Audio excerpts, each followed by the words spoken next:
ধূর্ত আমেরিকার মুখোশটি আবার প্রকাশ্যে চলে এলো। 3 বছর ধরে ইউক্রেনকে যুদ্ধে উস্কে রুশ গোলায় বিধ্বস্ত করে আগুনে ঝলসে দরকারের সময় মই কেড়ে নিয়ে পালিয়ে গেল কোথায়? না সেই রুশদের লিডাররা। দুনিয়া অবাক হয়ে দেখল রাষ্ট্রপুঞ্জে দাঁড়িয়ে আমেরিকান প্রতিনিধি রাশিয়ার হয়ে ভোট দিলেন। রাশিয়া নাকি আক্রমণই করেন। সবকিছুর জন্য দায়ী হচ্ছে নাকি ইউক্রেন আর ওই জেলেনস্কি, ওই লোকটা মহাবদমাস ডিক্টেটর, পয়সা নয়ছয় করে, ক্ষমতা হস্তান্তর করতে চায় না। সবের জন্য দায়ী হচ্ছে নাকি ইউক্রেন এবং জেলেনস্কি, আর রাশিয়া আক্রমণই করেনি। ভয় পেয়েছেন ট্রাম্প? পালিয়ে মুখ রক্ষা করতে চান? পুতিনকে ভয় পান? নাকি এর পিছনে আছে কোনো অন্য খেল? বিশেষজ্ঞদের মতে দুই ধূর্ত নেতা এখন একত্র হয়েছেন ইউক্রেনের খনিজ সম্পদ লুটের খেলায়। আর ট্রাম্প সেজে থাকতে চান মহান শান্তিকামী নেতা, সাপ মরবে লাঠিও ভাঙবে না, সেই খেলায়।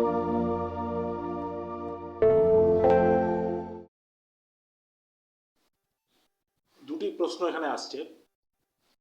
হঠাৎ করে ট্রাম্প যুদ্ধবিরতির কথা বলছেন কেন? এবং নাম্বার 2, হঠাৎ ইউটার্ন নিয়ে তিনি পুতিন ভক্ত কেন হয়ে গেলেন?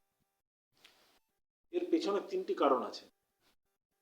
প্রথমত, ট্রাম্প নাটোর ওপরে কিন্তু খুব খাপ্পা হয়ে আছেন। 1 নম্বর কারণ হচ্ছে ন্যাটোর যা খরচা তার যাবতীয় কিন্তু বহন করছে আমেরিকা। প্রায় 60% ন্যাটোর প্রতিরক্ষার খরচা আমেরিকাকে বহন করতে হচ্ছে। অথচ প্রয়োজন কার আছে?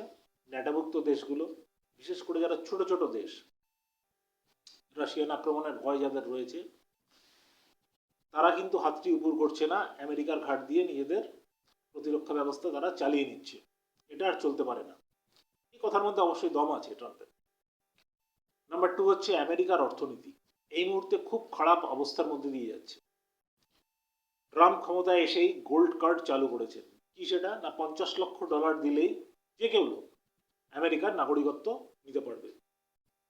আশা করা যায় যে দুনিয়ার বড় বড় যত ধনকুবের আছে সবাই এই গোল্ড কার্ড কিনবে এবং আমেরিকার সিটিজেনশিপ নিয়ে নেবে।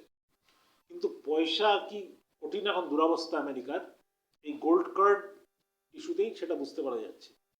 এই অবস্থায় নিশ্চয়ই সে বাইরে গিয়ে অন্য দেশের প্রতিরক্ষা দেওয়ার জন্য, সুরক্ষা দিতে পকেটের পয়সা খরচা করবে না। এটা ট্রাম্প স্পষ্ট করে দিয়েছে।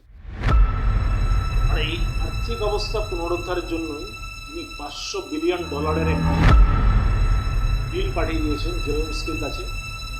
যে টাকাটা আমরা এতদিন তোমাকে দিয়েছিলাম, এবার তুমি সেটা আমাকে পরিশোধ করো। কিন্তু সে করবে কোথেকে? এত টাকা তো নেই হাতে। এবং ট্রাম্প তাকে পাল্টা কন্ডিশন দিচ্ছেন যে তোমার দেশে যে খনিজগুলো আছে সেগুলোর দায়িত্ব আমাকে দিয়ে দাও। এবার প্রসঙ্গত, ইউক্রেনে কিন্তু কয়লা, তেল, প্রাকৃতিক গ্যাস এবং রেয়ার আর্থ ম্যাটেরিয়ালস, যেগুলো খুব দামি হয়, কিন্তু ইভেন এক একটার 1 গ্রামের দাম 1 কোটির ওপরে হয়ে থাকে। তাহলে এই খনিগুলোর দায়িত্ব আমাকে দিয়ে দাও, আমি এখান থেকে উসুল করে নেব। ট্রাম্পের মনে হচ্ছে যে ইউক্রেন একটা হেরে যাওয়া বাজি। কারণ 3 বছর ধরে আমেরিকা এবং ন্যাটো যাবতীয় অস্ত্র সরঞ্জাম সরবরাহ করে গেছে, কিন্তু কাজের কাজ কিচ্ছু হয়। রাশিয়ার অগ্রগতি অব্যাহত। তারা 90% তাদের তারা দখল করে ফেলেছে এবং পুতিন আয়রন ম্যান, যা ঠিক করেন তা করবেনই উনি, বাকিটাও উনি করে নেবেন, এটা জানেন ট্রাম্প। সেই জন্য হেরে যাওয়া বাজির ওপর আর নতুন করে উনি পয়সা ইনভেস্ট করতে চাইছেন না। এবার খনি থেকে উত্তোলনের কাজ আরম্ভ করতে হলে আগে তো যুদ্ধ থামতে হবে।